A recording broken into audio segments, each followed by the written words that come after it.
Артем Материнский, le soldat inconnu, traduit du russe par Елена Гордиенко et Alexis Vadron. Consigne générale, extrait du règlement de service de garnison et de garde des forces armées de la Fédération de Russie. Le service de garde a pour mission la protection et la défense fiable des drapeaux, étendards, des sites de stockage, entrepôts, dépôts, contenant des armes, du matériel militaire, d'autres biens militaires et d'autres installations militaires ou gouvernementales, ainsi que la surveillance des militaires placés en salle de police ou mis aux arrêts. Le service de garde constitue une mission de combat et exige, de la part des effectifs, le strict respect de toutes les consignes du présent règlement, une grande vigilance, une détermination inébranlable et une initiative raisonnable. Les contrevenants aux règles du service de garde sont sanctionnés conformément aux lois de la Fédération de Russie. Les militaires désignés en service de garde ne sont pas responsables des dommages moraux, physiques ou matériels qu'ils pourraient causer à un contrevenant dans le cadre de l'utilisation d'armes ou de la force physique, dans les cas prévus par le présent règlement, sauf ceux où les limites de la légitime défense ont été dépassées, ainsi que dans les cas d'extrême nécessité. Pour assurer le service de garde, on désigne les effectifs des postes de garde.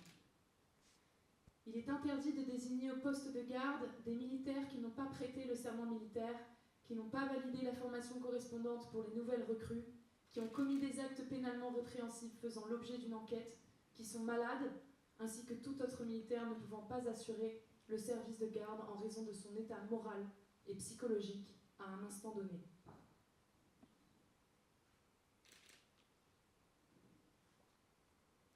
Je ne veux pas donner de nom et de prénom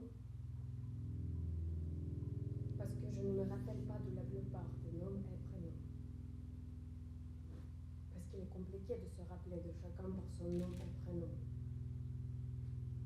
Parce que chaque personne a le droit de ne pas nommer une autre personne par son nom et prénom. Pièce numéro 26. Rue der Zarin. Je ne descends pas à cet arrêt. On me demande de sortir. Ils sont 5, des hommes. Je demande de les suivre. Ils encerclent et les conduisent dans une cour. Ils choisissent un endroit où on ne les verra pas. Ils prennent tout, y compris le portable. Ils mettent à genoux. Ils remettent à genoux parce qu'on leur résiste. Ils parlent encore. Inintelligible. Ils font la honte. Ils commencent à frapper. Un rafale avec les pieds. Rafale courte, rafale longue. Ils ont les mêmes chaussures, spéciales, préparées. Pas pointues, arrondies, préparées, entraînées. L'un d'entre eux manque les cibles immobiles. Tout parallèle, rapide, pour rien. On rit de lui tout de suite, il se distrait. Il change de jambe, il se rattrape. Il a le chef à la main. Passe à un nouvel exercice. 1, 2, 3. 1, 2, 3. Fond de l'exercice, dispersion.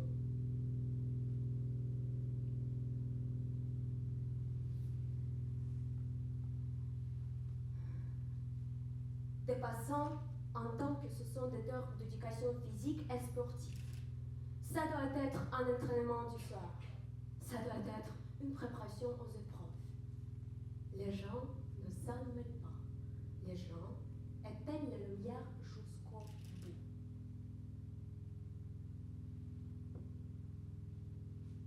Le terrain se contrôle. Les forces sont réparties. L'un d'entre eux prend sa poste sur la balançoire. L'autre attend sa poste. Ils mettent une cible à genoux pour l'autre. L'autre se balance, se balance, se balance. Il le pousse. Il en a marre. Il saute à terre. Il ne trouve pas quoi faire. Il transporte la cible dans le bac à sable. Il dit l'ordre à voix haute. Le prisonnier n'ouvre pas les yeux et obéit. Le prisonnier doit rogner Dieu. Le prisonnier fait une pause. Un ordre doit être donné de manière claire et instinct, sans appeler à l'interprétation. Quoi? Quels yeux? Le prisonnier fait semblant. Le tien, pas le mien, le tien. Ton Dieu que tu portes avec toi, dans toi, sur toi, partout. Tu le renies maintenant que les autres. Regarde Maurice. Ne donne pas un ordre de cette manière, jamais. Le prisonnier fait semblant de ne pas être croyant. Personne ne le croit. Le prisonnier demande de montrer comment il faut faire et il répétera tout, mot pour mot.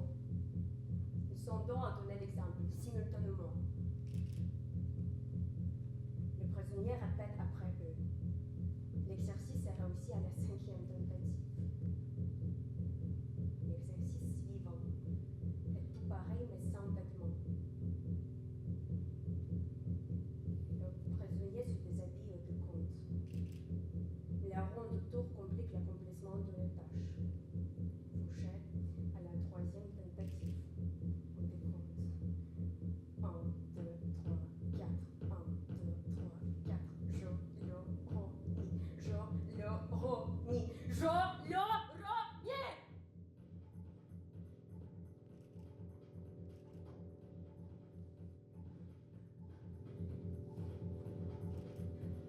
Les patrouilles a laissé terminer l'exercice et n'est intervenu qu'après. 5 hommes ne restant pas à Moscou, membres des forces armées, appartenant au corps des sous-officiers des forces armées de la Fédération de Russie, sont les organisateurs d'une série de braquages dans un tour de l'unité militaire dans laquelle ils sont sous contrat. On les arrête. Ils sont arrêtés. Au commissariat, ils ne s'arrêtent pas. Convaincus qu'ils ont le droit. Convaincus qu'un autre de combat, ils agissent admissibles.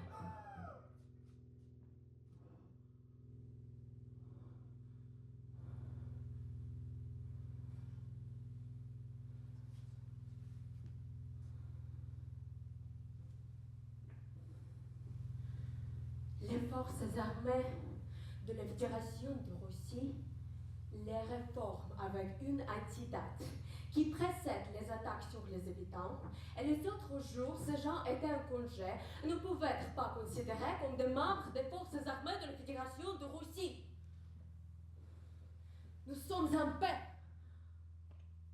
En temps de paix.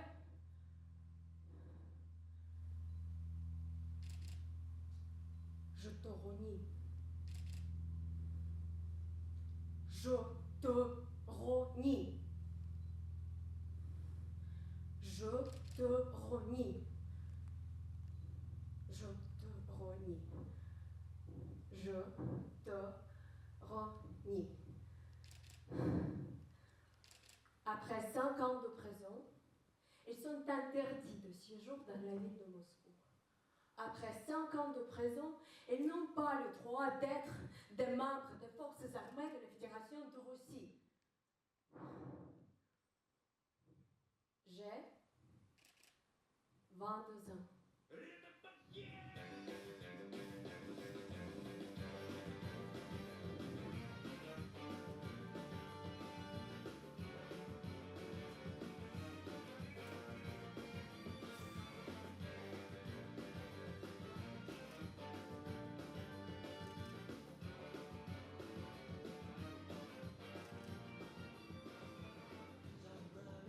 La sentinelle est une personne bénéficiant d'une immunité.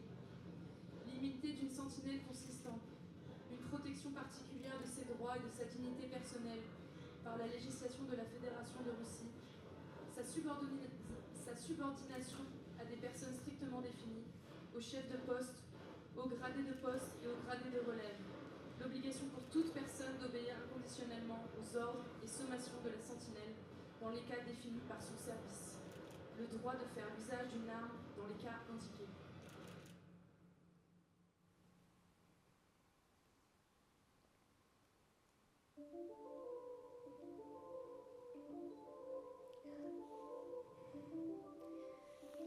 Mon papa n'a jamais été en Afghanistan. Jamais. J'ai toujours cru cru que mon papa avait été en Afghanistan parce que tout le monde autour disait que leur papa avait été en Afghanistan.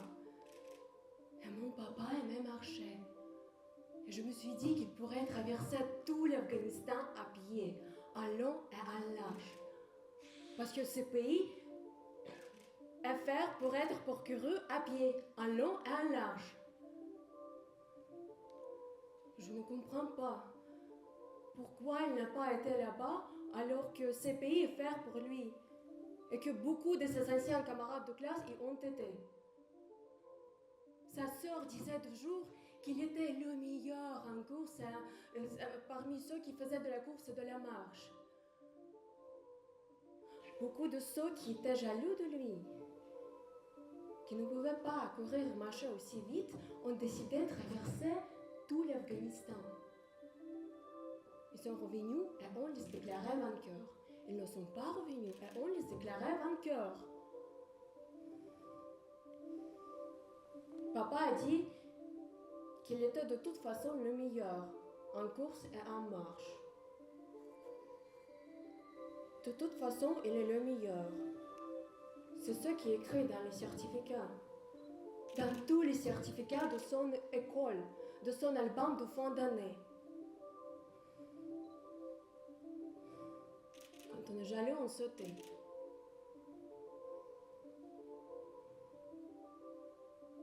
Papa promettait toujours qu'on irait en Bulgarie. Il disait ça quand je ne voulais pas dormir. Il le disait, je m'endormais.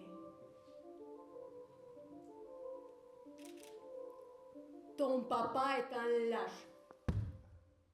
L'homme qui me dit ça me tient par la gorge. Cet homme est revenu de Tchétchénie, il a 24 ans. Nous sommes en 1996.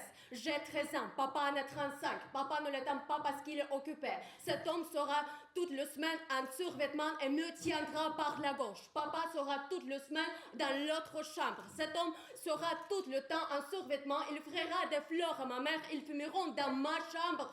Pendant que je resterai dans l'autre chambre avec papa qui ne remarquera personne. Je n'ai jamais été en Tchétchénie, mais je ne demande pas à cet homme de m'en parler. Je suis sûre que la Tchétchénie est mieux sans lui. Je veux qu'il n'arrive pas en Tchétchénie parce que tant qu'il essaiera, je n'irai pas en Tchétchénie. Je veux qu'il s'empoisonne. Je verse du vinaigre dans son verre.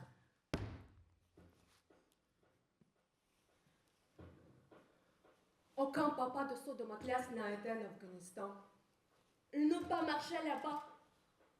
Seul S était en Hongrie, son papa était engagé et il faisait son service. Il se peindra dans une armoire quand S passera son bac. Aucun rapport avec le service militaire. En 2000, il y en a beaucoup de ceux qui s'étaient pendus parce que c'était un prétexte ne pas aller au travail. Ne pas aller à un travail qui n'existait pas. Mais pour sortir tous les deux et un des poutres, nous traitons les pères des autres de lâches. Pour sortir, il faut un prétexte. On ne se traite pas de connards parce que c'est la honte. Personne n'a été en Afghanistan. C'est un prétexte pour protéger l'honneur de père.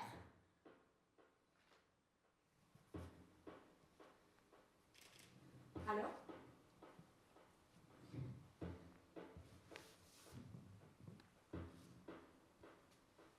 Quand j'ai 25 ans, la sœur de mon père appelle et me dit en passant: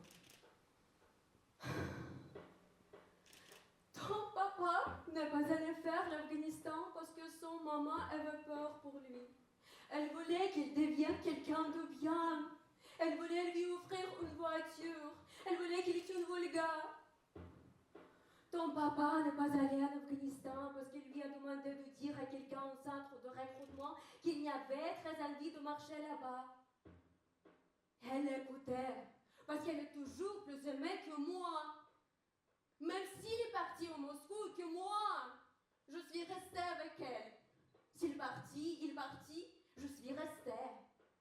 Elle ne lui a pas acheté de voiture parce qu'il a perdu cet argent aux cartes. un lecteur de cassette, le mien. Il a perdu. Il est parti au Kazakhstan, chez les parents, pas en Afghanistan. L'Afghanistan n'a jamais été. Seulement ses camarades de classe qui revenaient dans des cercueils, l'un après l'autre, l'un après l'autre, l'un sur l'autre.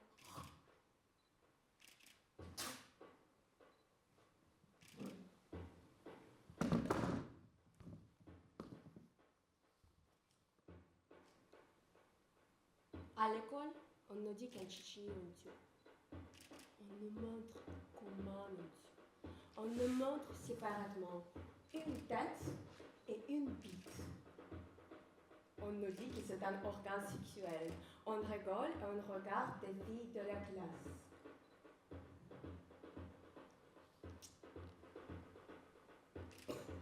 D'abord, on nous montre une bite, puis une tête coupée dans cet ordre-là.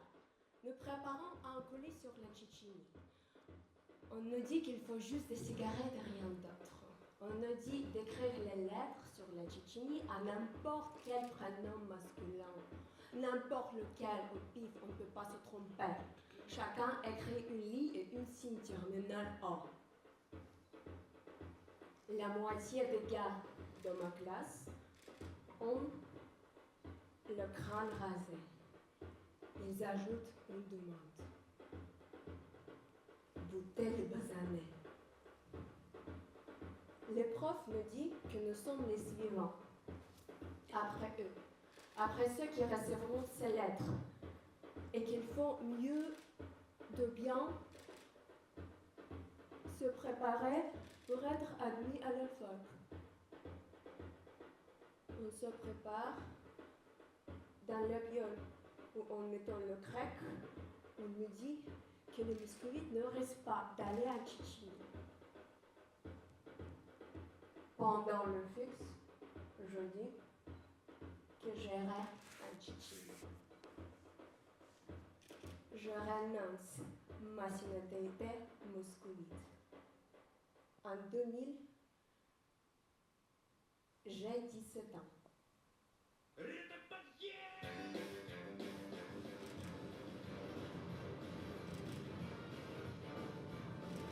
La relève des sentinelles s'effectue toutes les 2 heures, aux heures paires ou impaires.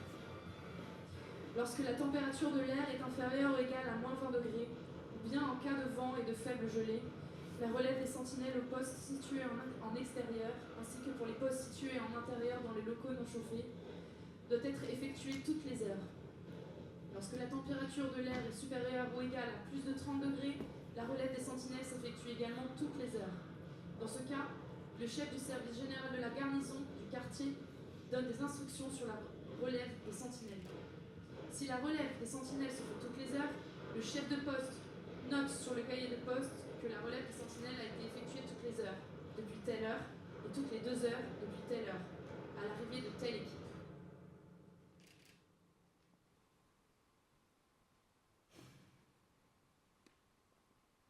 Je n'ai jamais été en Bulgarie. Je n'ai jamais été au Tadjikistan. Je me suis portée volontaire pour aller au Tadjikistan, mais comme mon papa et ma maman étaient morts, on m'a refusé le Tadjikistan parce qu'on n'envoyait pas ceux qui vivent sans parents. J'ai 26 ans. Je peux très bien me passer de mes parents.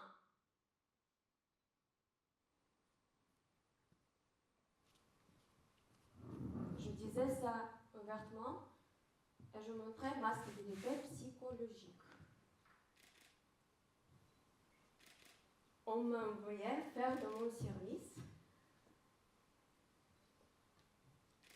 dans la région de Moscou, Narofominsk, ne ressemble du tout au Tadjikistan et au reste de la terre. Narofominsk est inondé de vêtements colorés qui se vendent vite et on dit de gens qui les rachètent tout près au marché près de la gare ferroviaire. Tout le monde à Moscou porte ça.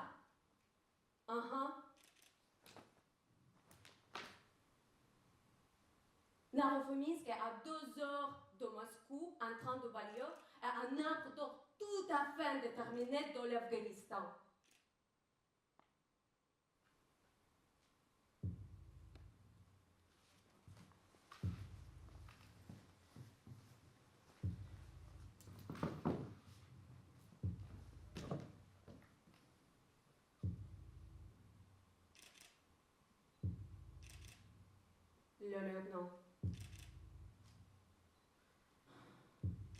Le lieutenant n'aime pas du tout le fait que j'ai 26 ans et il m'explose tout de suite la poitrine sans se laisser au bloc.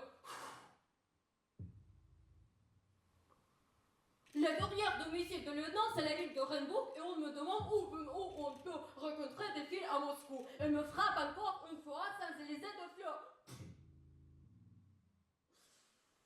Je lui propose чистый пруды. Il me frappe encore une fois sans laisser de traces. On lui a dit qu'il n'y avait que les homos qui seraient trouvés là-bas. Il me frappe encore une fois. Je lui pose des questions sur la Tchétchénie. Je les pose parce que je me suis dit qu'il a sûrement été là-bas.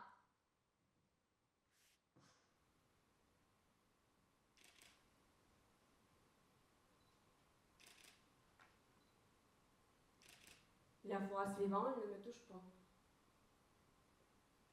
Il pense que je le prends pour quelqu'un d'autre. Il ne pense pas qu'ils ont tous la même tête et le même âge. Il ne pense pas que je m'embrouillais dans le temps.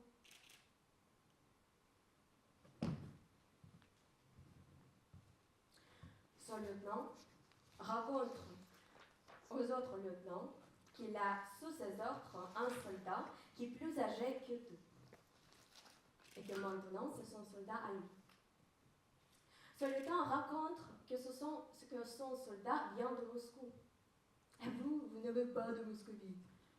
Les autres lieutenants ont des soldats venant de villages imprononçables. Ils sont vexés. Moscou intéresse tout le monde.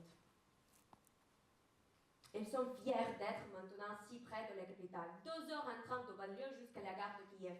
Ils sont aux abords de Moscou. En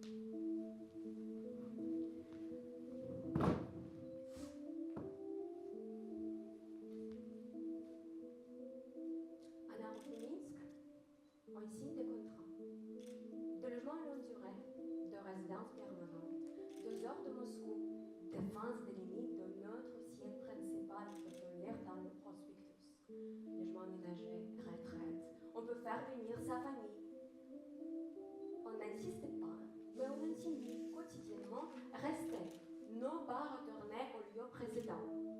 L'ancien lieu d'essence, comme les toilettes, le même que l'heure du visitage nocturne déconstruit, et pour m'amener à patiner.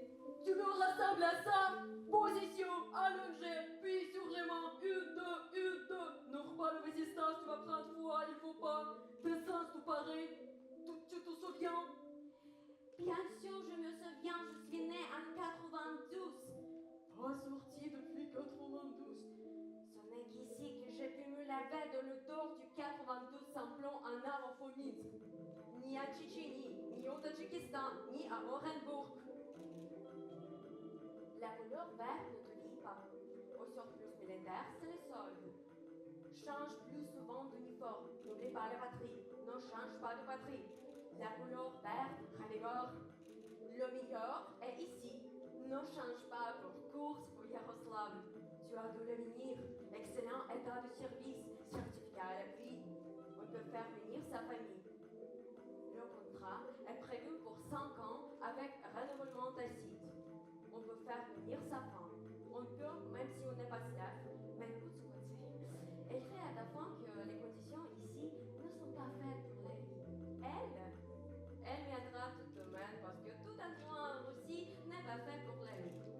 Elle viendra et elle attendra. Elle fera les emplois, elle dira qui tu peux bien reluquer quand tu n'es pas de corvée, quand tu es dans le foyer. Elle ne trouvera personne, elle partira parce que tout indiquera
Dans les toilettes, l'odeur ne change pas.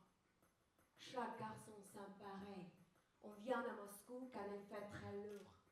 Au métro Tricotagena, un flacon d'Hugo Boss coûte seulement 1000 roubles des mains d'un garçon noir. Le garçon noir s'y connaît. Il s'y connaît en odeur, ce n'est pas un ennemi.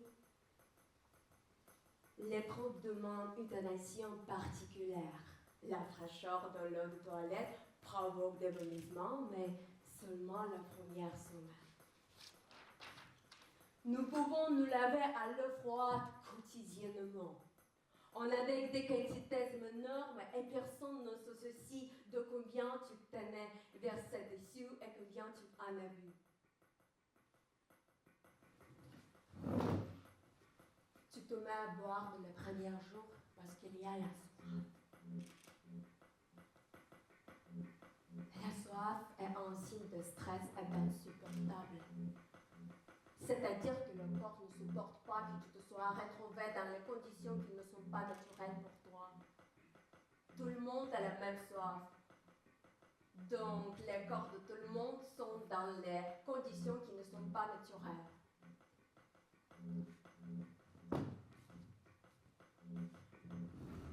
J'ouvre le robinet. Il y a le dos derrière moi. Ils veulent laver leurs pantalons veston. Et moi aussi, je dois laver mon pantalon veston. Ils me pressent. Je ne réagis pas. Parce que je ne sais pas comment boire rapidement, ni comment laver rapidement, comment les manger rapidement. Je ne les sens pas avec les rêves de l'hiver. C'est ce qu'il faut pour des places, des exercices. Qui tailladent les mains lors de la gymnastique du matin. Retenez bien ça. Le pot doit mûrir dès l'enfance.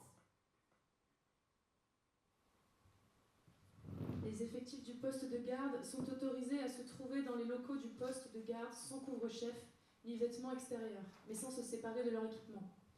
Les vêtements extérieurs et le couvre-chef enlevés sont placés sur un porte-manteau. Les effectifs du poste de garde, à l'exception du chef de poste et du gradé de poste, ne sont pas autorisés à engager la conversation avec les personnes qui arrivent au poste de garde.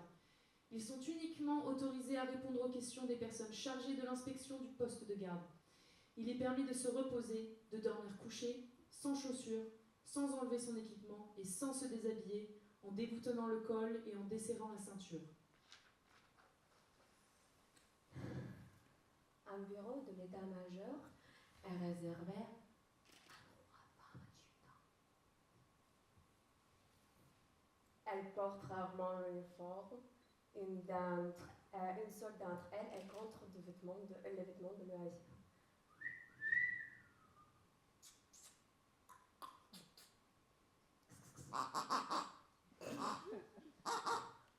Elle vient au service.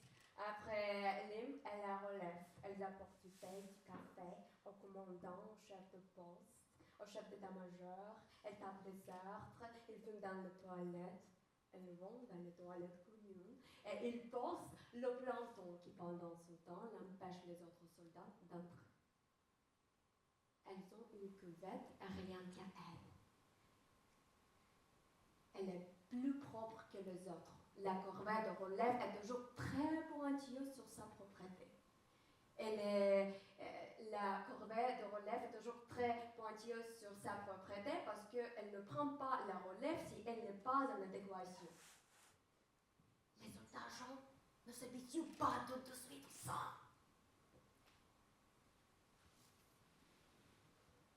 Le commandant d'unité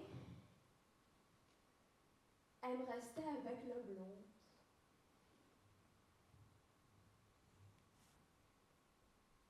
Elle n'a pas d'enfance et elle est plus jolie.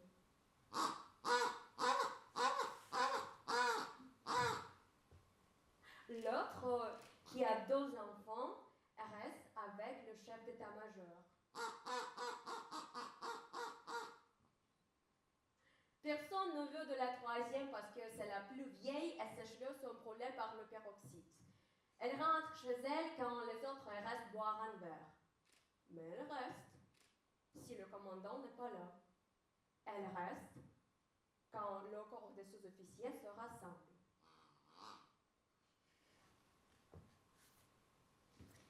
Les lieutenants demandent aux filles de rester. Les filles ne sont pas contre si elles n'ont rien à faire. Elles ne sont jamais contre. Quand tous les bureaux sont occupés, le reste du corps des sous-officiers erre dans la caserne. Quand toutes les femmes adjutants sont occupées, les sous-officiers se dispersent dans la caserne, se couchent dans les lits des soldats endormis, vont sous les couvertures avec les soldats endormis.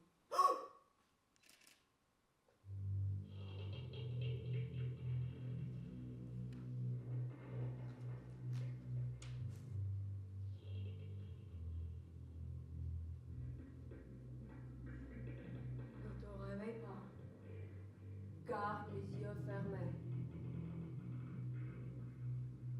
Ne te retourne pas. Garde les yeux fermés. Ne laisse pas paraître.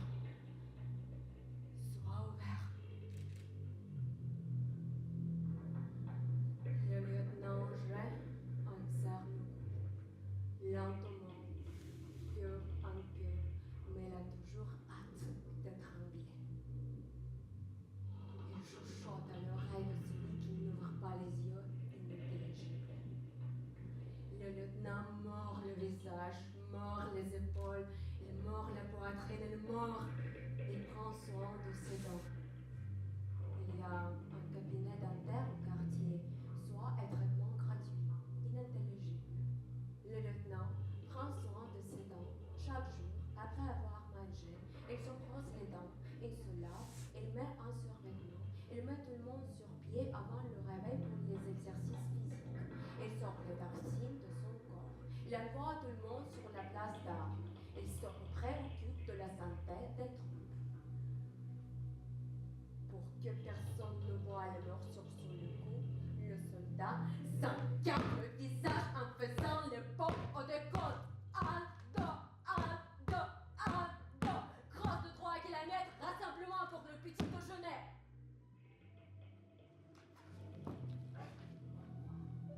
Les effectifs du poste de garde sont affectés sur la base du calendrier de garde, annexe numéro 1. Le poste de garde doit être relevé quotidiennement. Dans des cas exceptionnels, période de manœuvre du corps de troupes, etc., par ordre supérieur hiérarchique ayant le droit d'approuver les calendriers de garde, article 143 du présent règlement, le poste de garde peut être tenu sans relève sous les ordres d'un officier pour une période allant jusqu'à 7 jours. La femme du lieutenant prépare son mari pour le tour de garde. Elle repasse l'uniforme, elle place délicatement la nourriture dans les barquettes, elle sait comment s'occuper le soir. La femme du lieutenant nettoie les confortables chaussures, elle va faire des courses parce qu'elle a oublié d'acheter quelque chose, elle reste encore plein de temps pour préparer son mari au tour de garde. Le soir, elle ira chez une copine regarder un film. La femme est sereine. La femme sait ce qui sera le mieux. La femme n'en est pas à sa première année avec lui. La femme sait ce qui est mieux.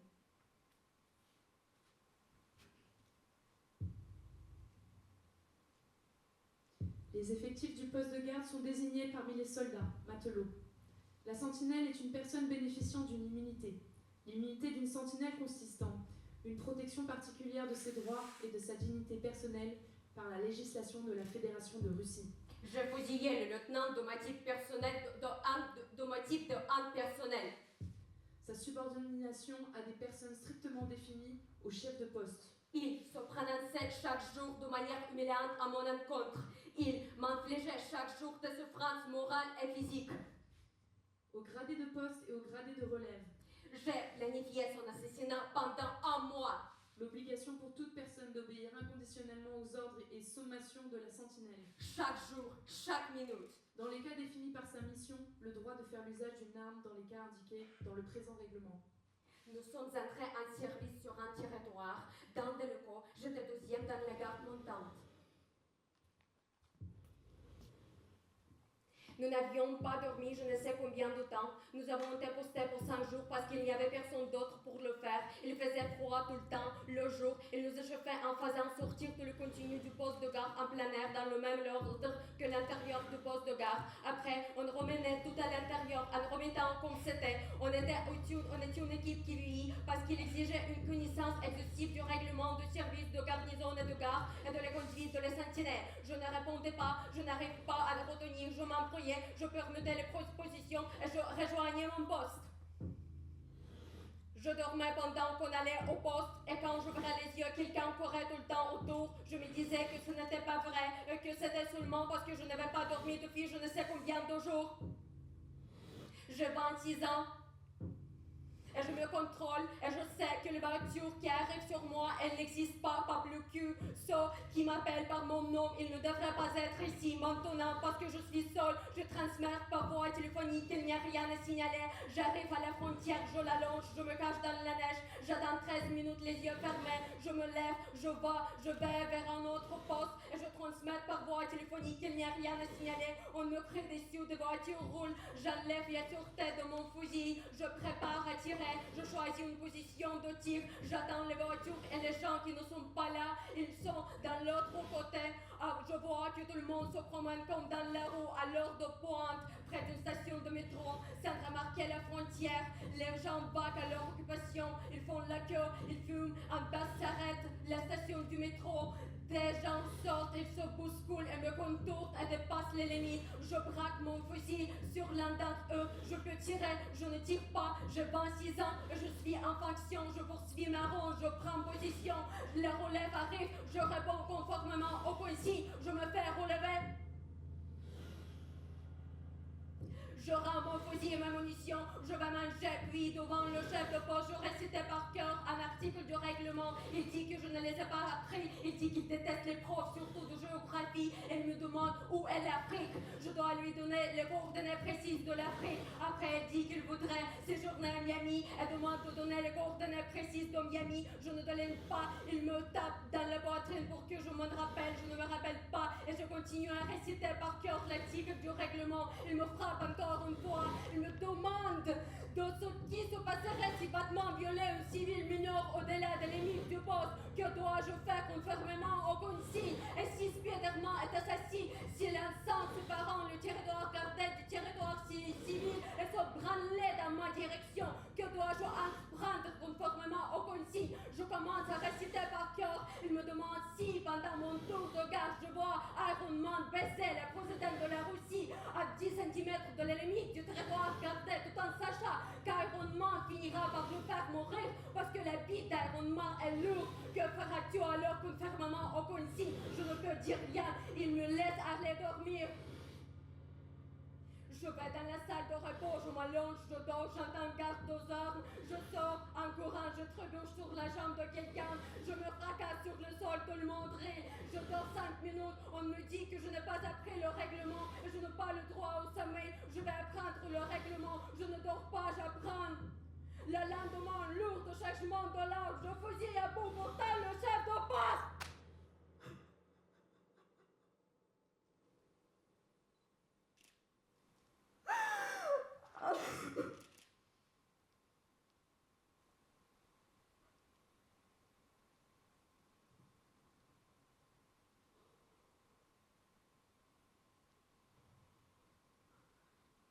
Il vient d'une autre vie. Il vient d'une autre vie avant. Il dit qu'il faut imposer des limites personnelles. Il dit qu'il ne faut pas dépasser les limites. Il dit qu'il faut garder une distance. Il dit que mon odeur transgresse les limites.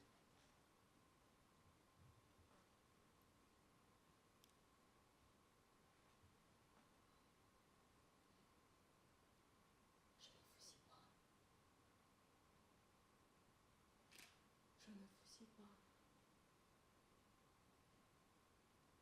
Je ne vais pas fusiller. Je suis un lâche.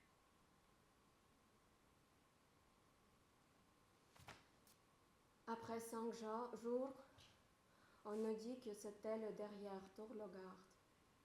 parce que dans l'unité voisine, un conscrit fusille les gardes. Le pourcentage de pertes lors du service militaire obligatoire est de 3%. C'est normal si on te tue. C'est normal si tu n'es plus.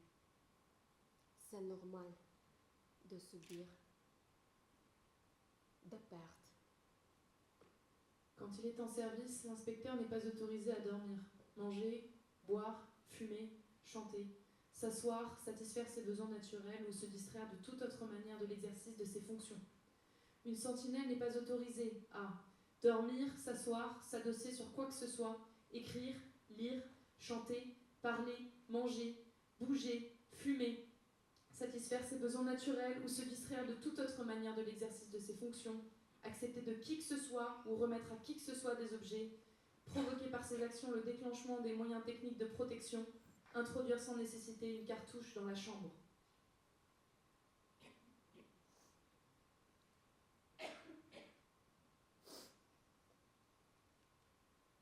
Avril. Il nous reste tout 3 mois avant la fin. Parmi nous, il y a le plus jeune. Il n'a jamais touché personne. Il l'avoue lui-même à tout le monde. On lui dit qu'il faut se préparer à la vie future. Ils disent qu'il doit être plus ferme. On lui demande d'être rose.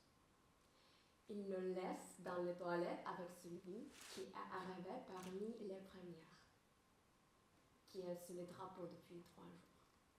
Elle tourne autour de lui. Il fait la ronde autour de lui. Il ne sait pas ce qu'on doit faire. Il se motive, il cherche un soutien. Il ne le trouve pas. Il doit être indépendant. Il doit se montrer maintenant. Ce sont les meilleurs jours. Celui qui est sur le drapeau depuis 3 jours, il attend simplement. Il sait tout. Il faut juste qu'il attende le réveil des autres. Celui qui est sous le drapeau depuis 3 jours rit sans faire exprès. Celui qui a tous les drapeaux depuis 3 jours n'aurait pas dû. Ils sont tous les deux 19 ans et ils seront côte à côte encore 3 mois, jusqu'au dernier jour où ils partiront chacun de leur côté. Ils seront tous les deux en uniforme de service. Et l'un d'eux aura le visage déformé et son cercueil sera fermé.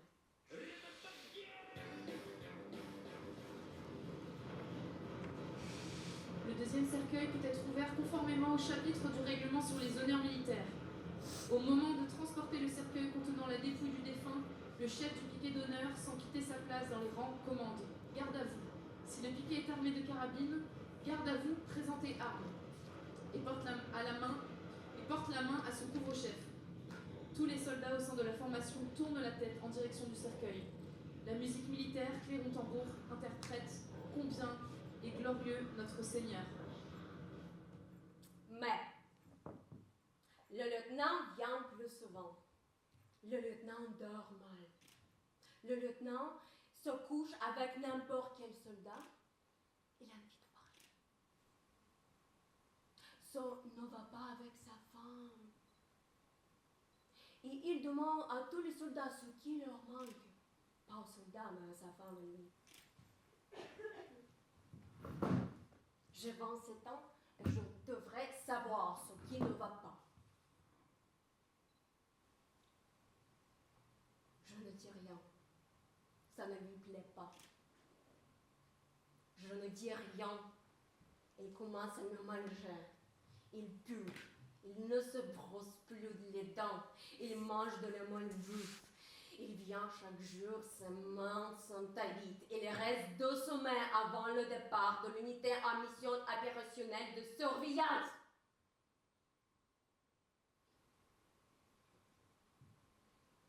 Je n'y vais pas. Je reste répandre l'école maternelle. Durant leur mission opérationnelle, ils abattent un avion civil avec 226 personnes.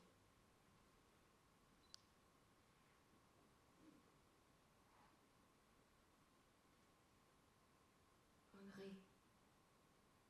qu'après une mission, ils ont 2 jours de permission. Ils disent qu'ils se sont trompés dans les calculs. Ils disent que ce sont de possibles pertes combattantes. Ils n'ont pas vu le moment de la distraction de l'avion. On leur a dit qu'ils avaient manqué leur cible. Ils se sont entraînés à un repli rapide de position. Ils disent que ce sont des manœuvres de tête pour défaut.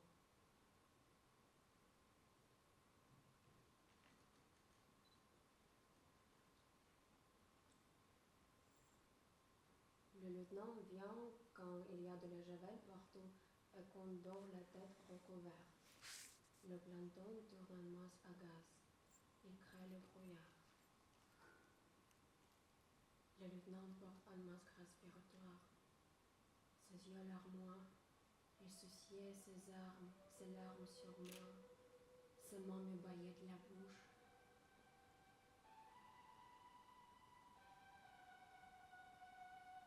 Sa femme et lui divorcent. Je ne dis rien.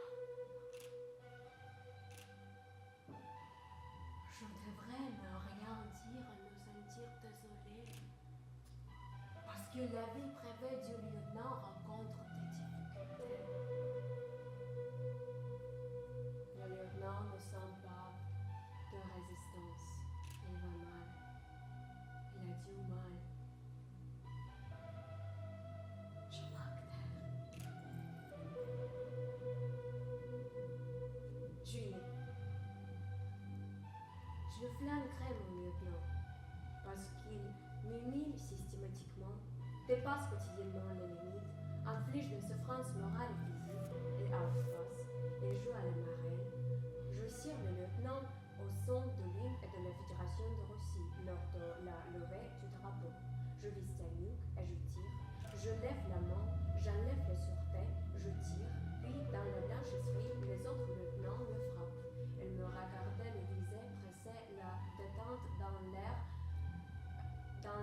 Les lieutenants disent au lieutenant que je le fusillais avec un AKM hypogénaire. Le lieutenant dit qu'il faut froid, qu'il faut encore plus de chaleur, et je fais des pompes plus vite. Je vais des pompes vite dans le caban, il a froid, il se déshabille, je fais des pompes encore plus vite. Il y en a 3 autres qui font des pompes à côté de moi. 5 minutes plus tard, on n'a plus besoin d'eux. Ils s'en vont voir les autres lieutenants. Je note le sort de sueur. Le lieutenant s'assied sur moi. Le lieutenant va demander le divorce aujourd'hui. Une semaine plus tard, je sors des rangs, 2 jours plus tôt que prévu.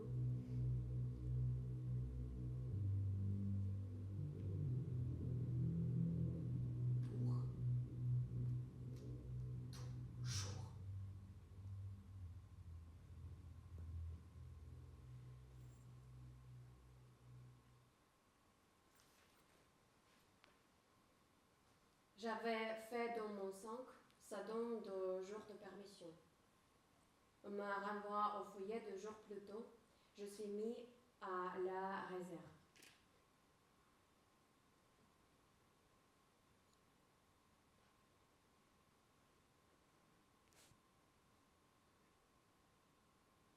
Je suis réserviste des forces armées de la Fédération de Russie.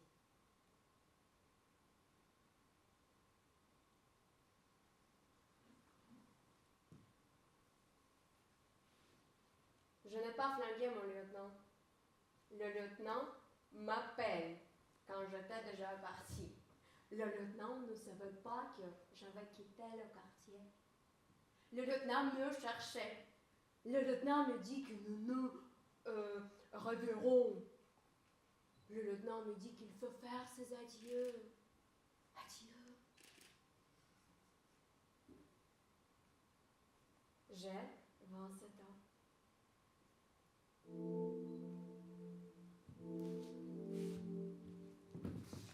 Avant que le cercueil contenant la dépouille du défunt ne soit descendu dans la tombe, un rassemblement funéraire débute.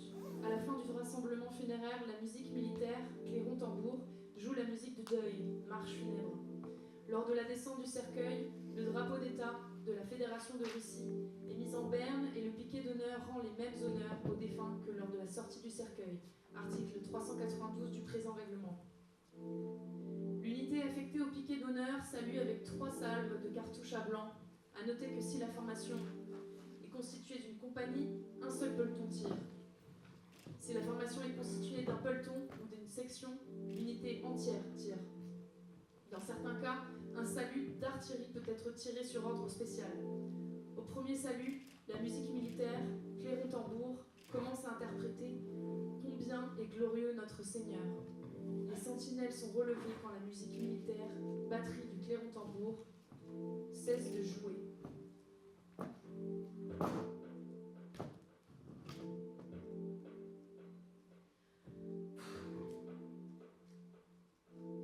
Il me faut un mois pour rentrer à la maison. Tous les jours, je change de voiture pour me dépresser de mon tort. Je passe la nuit chez des gens qui me connaissaient il y a un an. Ils préparent le dîner. La demande de s'allonger à côté d'un lit. Je m'inscris au recensement militaire. J'enlève les ampoules de tout le hall d'immeuble ouvert. Je les brise.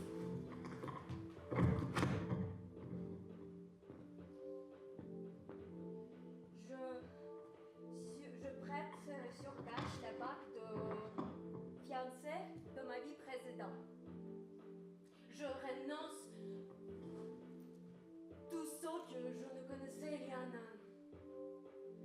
Je ne trouve pas de travail. Et je reviens au centre de recrutement. Et je veux dire que je suis prêt à aller en Tchétchénie.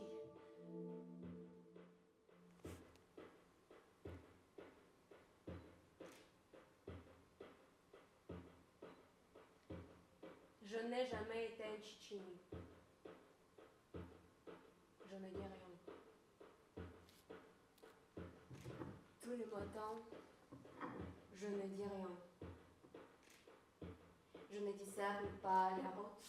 Je dépasse les limites quand je casse la gueule. Des gueules. Encore des gueules. Ma gueule, elles sont 5 à la cassette.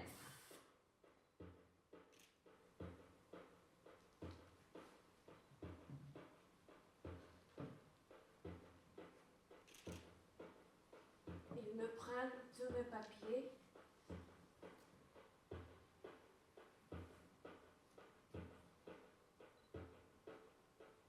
Et je me retrouve habitant un caillou de la ville de Moscou,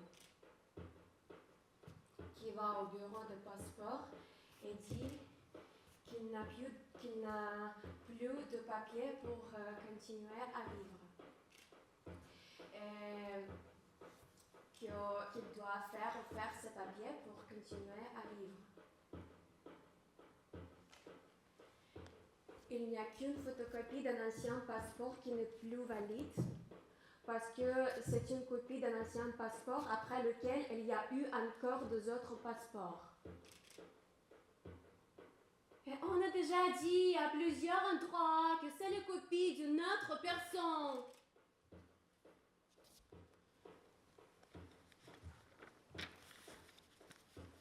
Au bureau de passeport, on me répond qu'ils font un acte de naissance, mais je n'en ai pas non plus, parce qu'il est brûlé ou a été perdu depuis longtemps parce que pas besoin.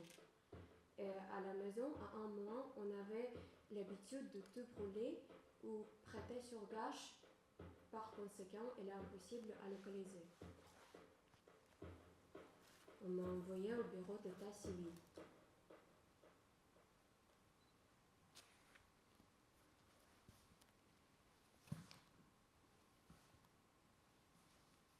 On me dit là-bas, donne ton nom de famille, ton prénom et ton adresse. Je le donne. On me retrouve. On ne croit crois sur parole.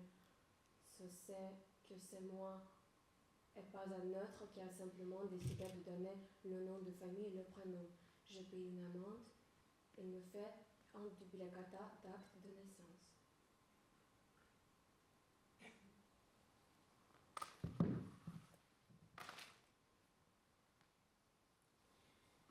Je sors du bureau d'état civil.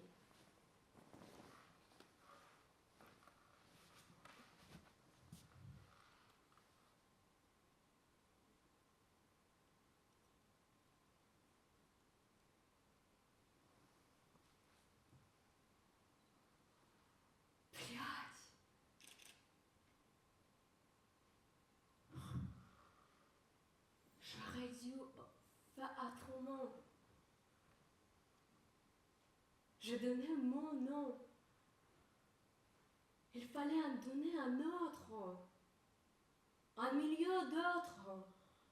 Fais semblant d'être un autre. Parce que ça n'a plus de sens de vivre sous son nom qui est resté sur les routes. Et ça n'a plus de sens. Et revenir à ces endroits, c'est marcher à nouveau sur ces mêmes routes.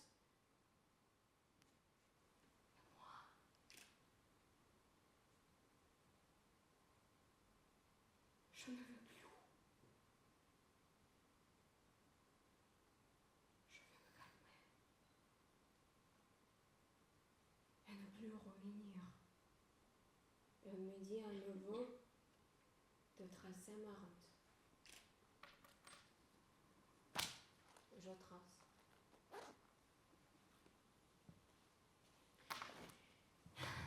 Il y a des inconnus qui vivent dans mon appartement. Ces inconnus sont arrivés quand je suis partie faire mon service. Et les inconnus louent mon appartement. Je ne les avais jamais connus. C'est l'agent immobilier qui les a ramenés en disant que c'était avantageux. Tu ne seras pas là pendant un an et l'appartement ne va pas rester vide et ça te fera de l'argent qui tombe. L'argent est parti à reconstruction de soi. Je vivrai avec eux pendant quelques mois parce qu'ils payent et que je me prends beaucoup de place. Un non plus.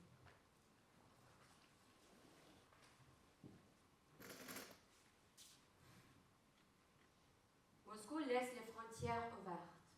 Moscou est dans la fumée et on n'y voit rien. Tout le monde est obligé de sortir encore une fois de Moscou pour laisser la ville respirer, s'aérer. Je continue à porter le masque à gaz que j'ai pris avec moi. Je trouve du bulot dans un magasin d'alimentation pour animaux.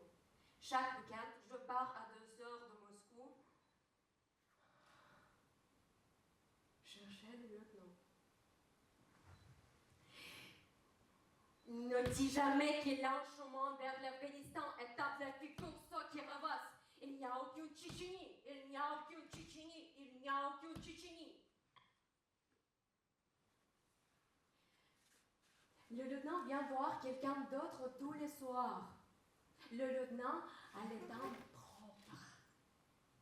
Il en prend soin quotidiennement. Et je le flanquerai parce qu'il quittera les rangs des forces armées de la Fédération de Russie en 2019. Il obtiendra un appartement en banlieue moscovite et travaillera dans la vente d'immeubles. Il a un enfant, 2 enfants. Tous les matins, il court avec le chien sur le quai. Il va en salle de sport, il termine à 6 heures, il promène les enfants, il a le droit à en venir tranquille. Il est suivi par un ophtalmo, il est suivi par un gastro-entérologue, il est suivi par un chirurgien, il est suivi par un orthopédiste. Il prend soin de soi-même et dépense une partie considérable de son salaire en procédures cosmétiques.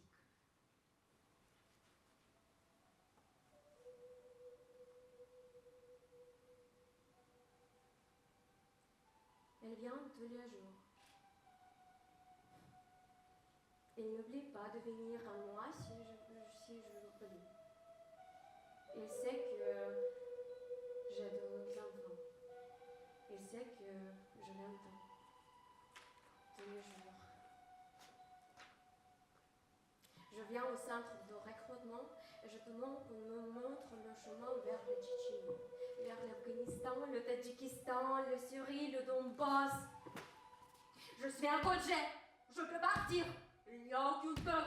Je dis il n'y a aucune peur. Je répète, il n'y a aucune peur.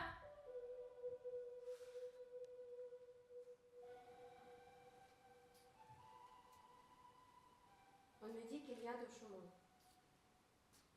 On me dit qu'il y a des chemins qui mènent. On m'apprend à dire nous étions en congé. Il n'y a aucun pays. Nous ne nous trouvions pas en état de membre des forces armées de la Fédération de Russie à ce moment-là. Chacun d'entre nous était en congé et à des endroits différents. Nous avons nous-mêmes pris des vacances car nous avions besoin de repos.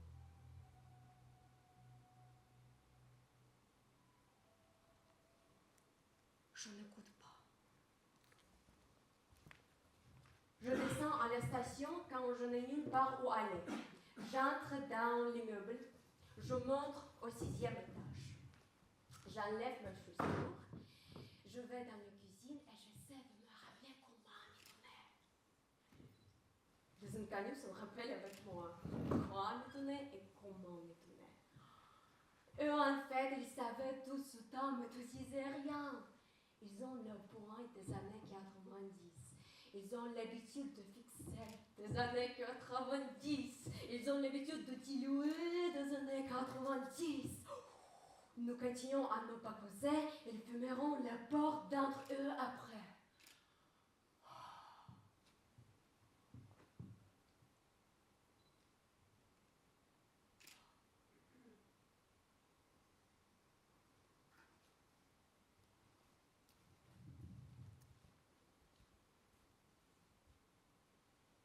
Personne n'a vécu ici durant une année parce qu'une personne étant dans les rangs des forces armées n'est plus domiciliée à son logement pendant toute la durée de son service obligatoire et s'est confirmée par tous les documents.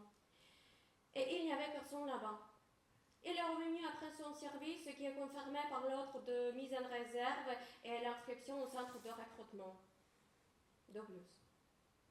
Il y aura une déclaration écrite à l'accueil du tribunal dans lequel le plaignant demande au tribunal d'examiner sa plainte contre la compagnie exploitante parce que durant un an, elle lui a adressé des factures pour les charges de son logement et le plaignant affirme qu'il était à ce moment dans les forces armées de la Fédération de Russie et ne pouvait pas s'acquitter de ses charges car il n'a pas utilisé son logement et en a remise à la caserne, il était pris en charge par le ministre de la Défense.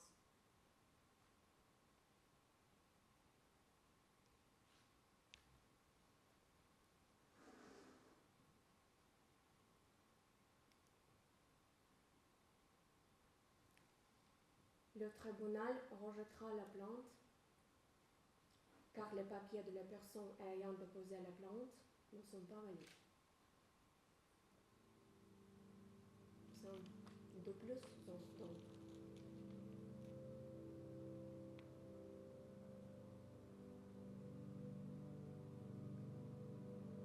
Il n'y a pas de telle personne.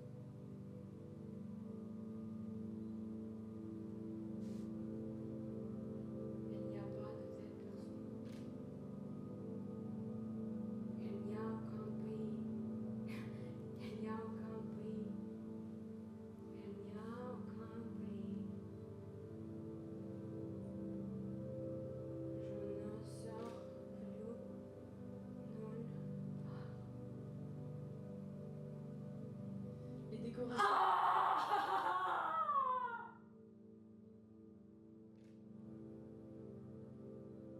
Les décorations décernées aux militaires décédés de leur vivant ou à titre posthume, ainsi que les documents afférents, sont remis ou transmis à leur famille, à un des héritiers conjoints, père, mère, fils, fille, afin qu'ils les gardent en souvenir.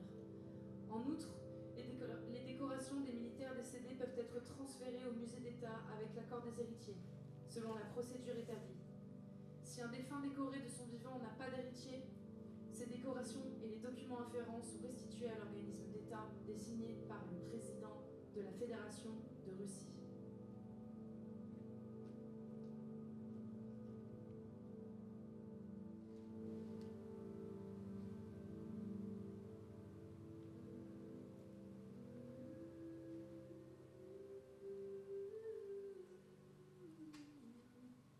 Le lieutenant-chef conduit l'appel du soir. Il crée le nom de famille sans les articuler en entier. Il pue et il bégaye. Il est en état d'ébriété comme tout autour. Chacun répond présent au nom d'un autre. Le créole. Je n'entends pas mon nom. Je ne comprends pas qu'il s'adresse à moi. Le lieutenant-chef brise les rangs et frappe du poing dans le ventre. Je crie présent. Il n'entend pas. Il frappe à la tête. Je crie présent. Passer aux autres noms de famille. Je crie présent. Il a encore la moitié de la liste devant lui. Il utilise ses jambes au silence. Il me tabasse, il s'affiche, il n'est pas de service. Le lieutenant de permanence s'en va boire du thé. Je ne crie plus. Il faut juste protéger le visage et se recroqueviller. C'est une répétition. Ça s'est déjà répété. Le corps sait. Le corps mémorise tout. La brigade d'intervention défonce la porte les pionnes à craque. Les bottes des soldats sont toujours recouvertes de terre. Elles restaient sur le corps blanche de chacun d'entre nous. Cette allée ne se n'avait pas s'incruster. Ils sortent par la fenêtre du 2e étage tous ceux qui ne peuvent pas sortir eux-mêmes. Ils nous laissent avec ceux qui sont allongés par terre. Nous marchons dessus jusqu'à la redescendre. Car rien ne nous retient de partout. Après l'appel du soir, tout le monde se couche. L'appartement reste fermé de l'intérieur. Parce que par les personnes qui domiciliaient à cette adresse, il n'y a eu et il n'y a personne. Il n'y a aucune personne. Il n'y a plus personne.